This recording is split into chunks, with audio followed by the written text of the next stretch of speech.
Karthik Deepa serial ஜனவரி 14 எபிசோடுக்கான ஒரு promo தாங்க இந்த வீடியோவில் பார்க்க போகிறோம்.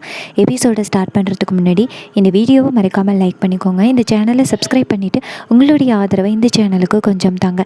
எபிசோடு எப்படி ஸ்டார்ட் ஆகுதுன்னா, நம்ம கார்த்தி சொல்கிறாரு, நான் இது ஒரு சவாலாகவே எடுத்துக்கிறேன், அந்த பல்லவி யாருன்னு நான் கண்டுபிடிச்சி சொல்கிறேன் அப்படின்னு. அதுக்கு சிதம்பரம் சொல்கிறாரு, நீ என்ன பண்ணாலும் அந்த பல்லவி யாருன்னு உன்னால் கண்டுபிடிக்கவே முடியாது, உன் பக்கத்திலே இருந்தால் கூட தெரியாது அப்படின்னு. இதை கேட்டுட்டு நம்ம தீபா கொஞ்சம் ஷாக் ஆகுறாங்க. அப்போ கார்த்திக் சொல்கிறாரு, நான் அந்த பல்லவி யாருன்னு கண்டிப்பாக கண்டுபிடிச்சி உங்களுடைய சவாலில் நான் ஜெயிச்சு காமிக்கிறேன் அப்படின்னு சொல்லிட்டு கார்த்திக் அந்த இடத்துலேருந்து போகிறாரு. அப்போ நம்ம தீபா சிதம்பரத்தை பார்த்து முறைச்சிக்கிட்டே போகிறாங்க.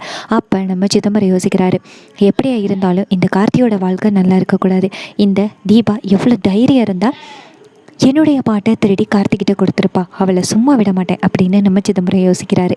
இன்னொரு பக்கம் நம்ம கார்த்தி யோசிக்கிறாரு, அந்த பல்லவி யாராக தான் இருக்கும் அப்படின்னு. கார்த்தி நேராக வீட்டுக்கு வராரு. வீட்டுக்கு வந்ததோட அபிராமியை பார்க்குறாங்க. அப்போ அபிராமி கேட்குறாங்க கார்த்திகிட்ட, என்ன கார்த்தி ரொம்ப ஹாப்பியாக இருக்குது அப்படின்னு. அதுக்கு கார்த்தி சொல்கிறாரு, அம்மா உங்ககிட்ட ரொம்ப சந்தோஷமான விஷயம் சொல்ல போகிறேன். இது மாதிரி பல்லவி அப்படிங்கிற பொண்ணு பாட்டு பாடினாங்கல்ல, அவங்களுடைய பாட்டை நம்ம ஆடியோ கம்பெனியில் வந்து ரிலீஸ் பண்ணியாச்சு அப்படின்னு. அதுக்கு அபிராமி கேட்குறாங்க, எப்படிப்பா அப்புறம் அந்த பொண்ணு வந்து சிதம்பரத்துக்கிட்ட பாடிட்டா அப்படின்னு சொன்னேன் அப்படின்னு. அதுக்கு கார்த்தி சொல்கிறாரு, ஆமாம்மா, ஆனால் அந்த சிதம்பரம் தாம்மா மிரட்டி பல்லவியை பாட வச்சுருக்காங்க, என்னையை கொலை பண்ணிடுவேன்னு சொல்லி பல்லவியை மிரட்டி இருக்காங்க, என் உயிரை காப்பாற்றுறதுக்காக தான் பல்லவி வந்து பாட போயிருக்காங்க அப்படின்னு.